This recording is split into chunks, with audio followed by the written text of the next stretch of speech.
Hello friends, welcome to my home here in beautiful Tofino, British Columbia.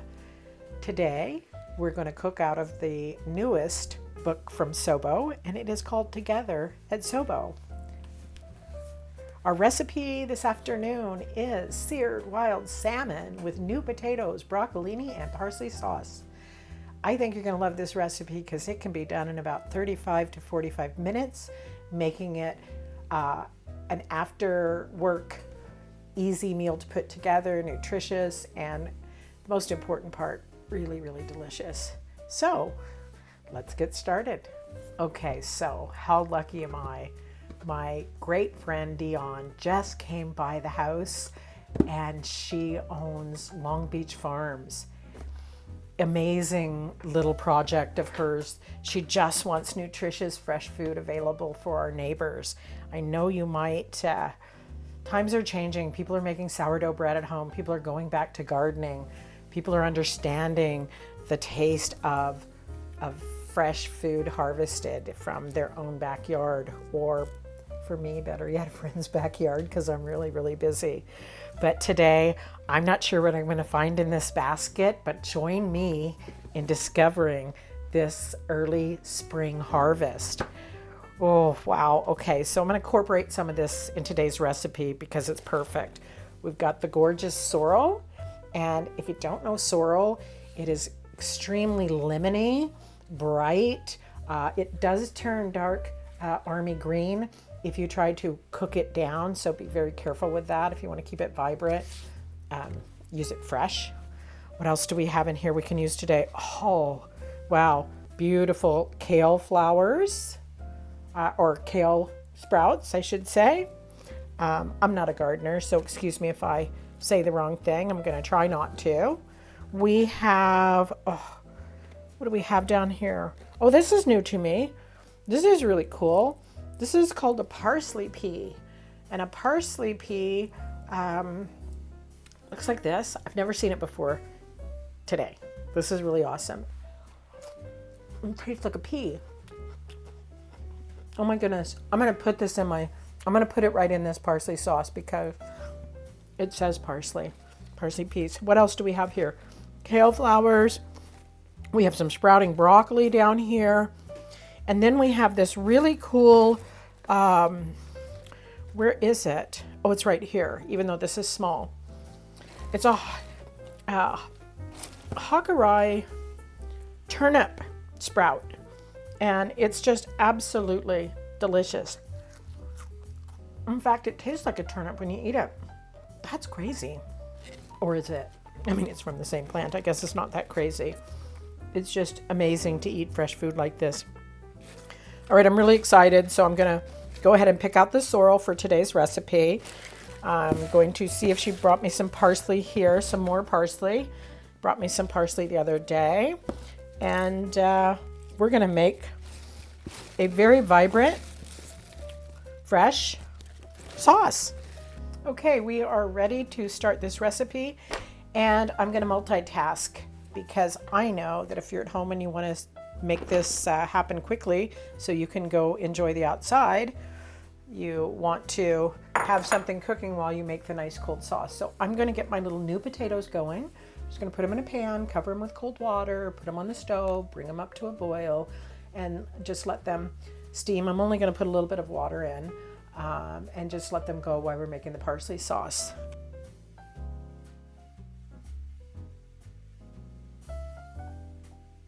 So now that you have your shallots cut and your garlic roasted, oh, right, we were roasting garlic.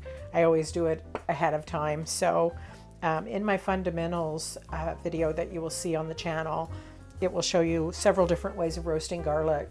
Today, I just peeled my garlic, covered it in olive oil, and slow roasted it on the stove. So I'm just going to take a couple of bunches. What's a couple of bunches? Well, I would say a couple of bunches are going to work out to be about 2 cups.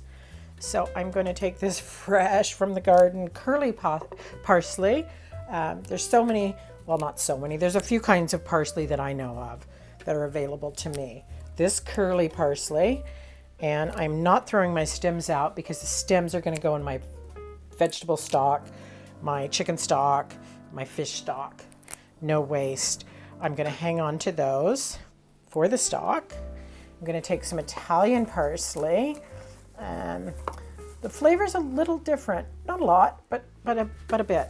So I'm going to take that Italian parsley. Okay, these are still on my cutting board. I can't resist, sorry. I'm sorry. They're just so good. My God, Long Beach Farms. Unbelievable. Man. That is so lucky.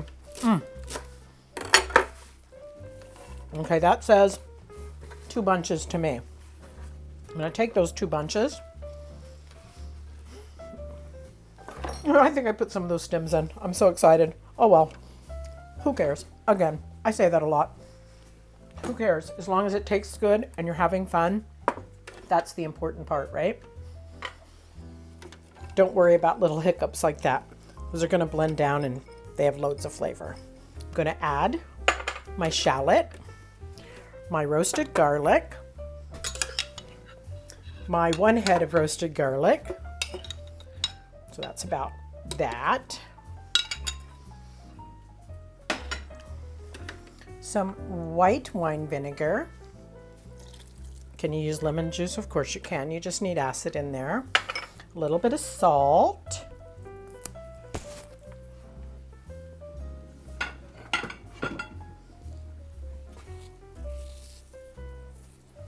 A pinch, a tad, a wee bit, whatever you want to call it. And olive oil. Again, I'm going to use the best olive oil that I can afford to purchase. I'm not cooking with it. It's a clean, fresh sauce. I'm going to taste everything, so it's very important when you only have a few ingredients. Even more important to go for high quality. All right, let's put it in our handy blender. I'm afraid of my immersion blender after my last little episode, but whatever. Here we go. How am I going to do this? I'm going to pulse it first a little bit. You notice I like to hold on to the lid, or I'm cleaning a ceiling sometimes. So I'm going to pulse it, and then I'm going to scrape the sides down a little bit.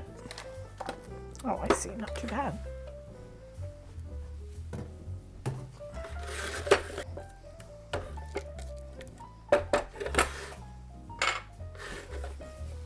And it smells fresh. It smells like spring to me. Chlorophyll, that's what I can smell. I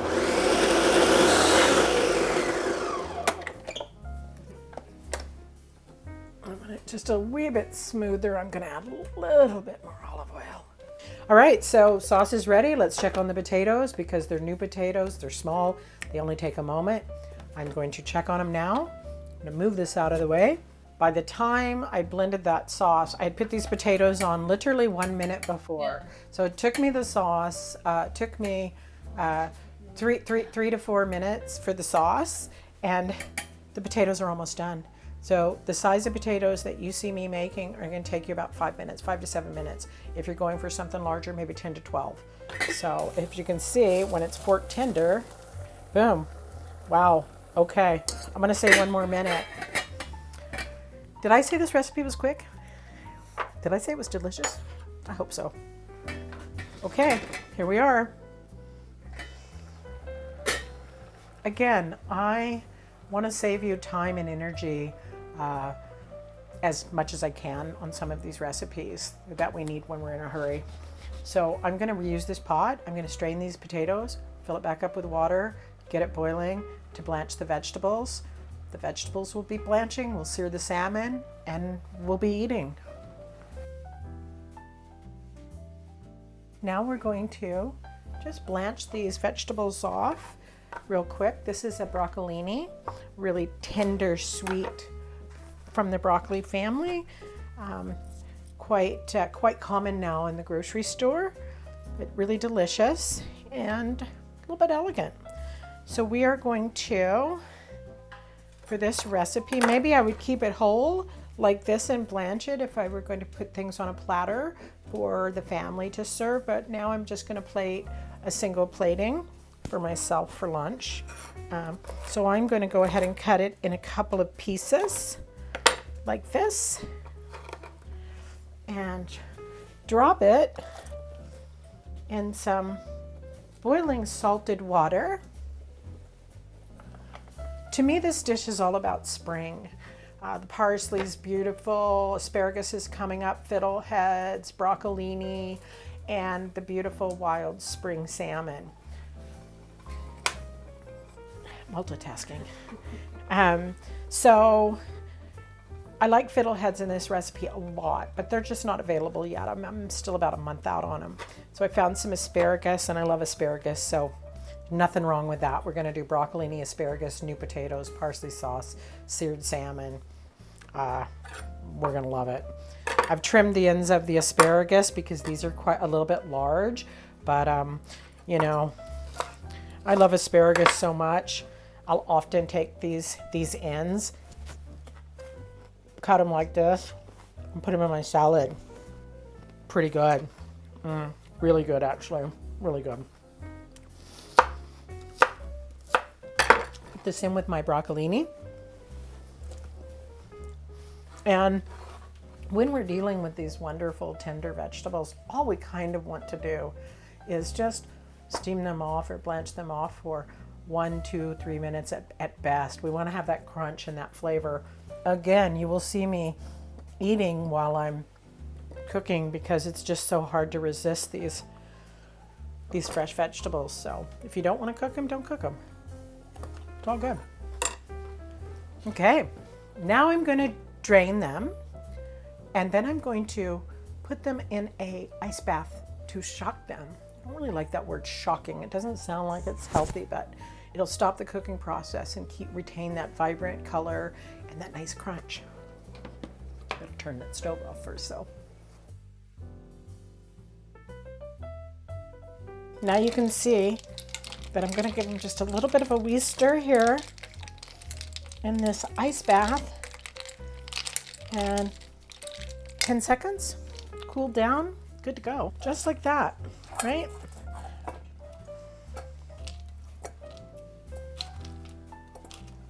So now our potatoes are cooked, our sauce is ready, our vegetables are lovely, nice and vibrant. I'm going to go ahead and cook the salmon. I do need to take this opportunity to do a small rant though. It's wild salmon. And if you're eating my food, it's always going to be wild salmon. Why? Oh, well, do some reading on the internet.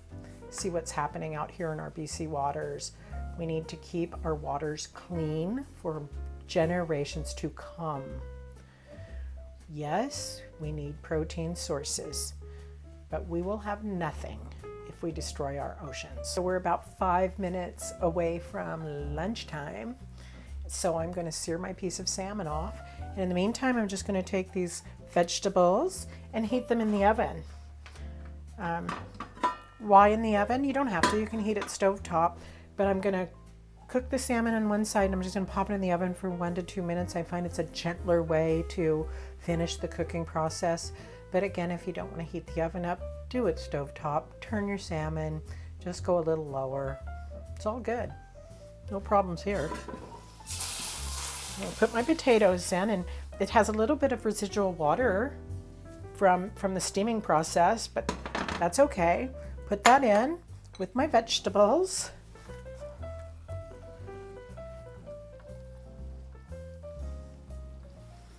And as always, season your food. A little salt, a little cracked pepper. Okay, so here we go. Stove. Nice and hot.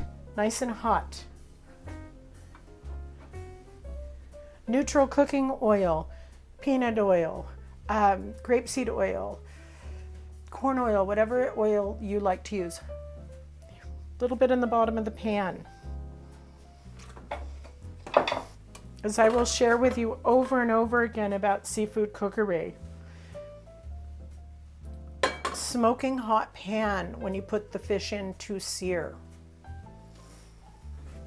gonna put a little bit of salt on my fish, and I'm going to wait till my hand is uncomfortable here, and then I know it's ready to put a nice golden sear on this beautiful salmon. And I always want to thank the fish for giving its life to me. Salmon is the lifeblood of our community here in Tofino and many communities on the west coast of North America. Here we go. See that smoke? And I am going to gently lay it in as to not burn myself. And this salmon is going to take 3 to 4 minutes. And while that's happening, I'm going to take my parsley sauce. I'm going to put it down on my plate. Really common question. When do I know the fish is ready to turn? Well, when it releases from the pan. Fish is going to tell you. It will release from the pan when it's ready.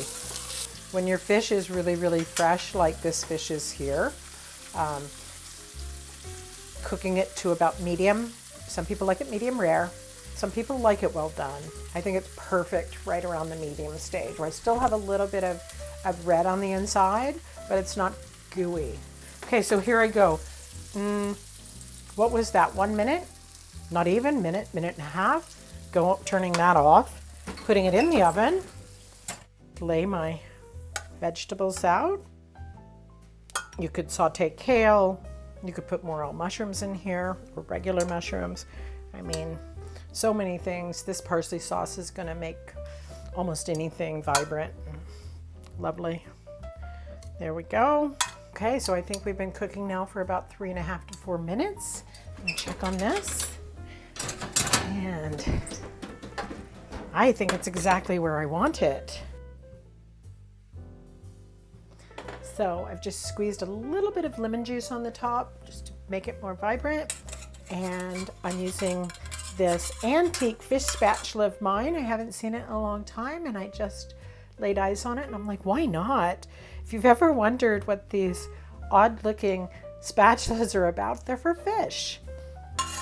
So there you go. I picked this one up at a garage sale 30 years ago, something like that, and here I still have it. Goes to show they just don't make things the way they used to, because I have used this for hundreds of pieces of fish at home.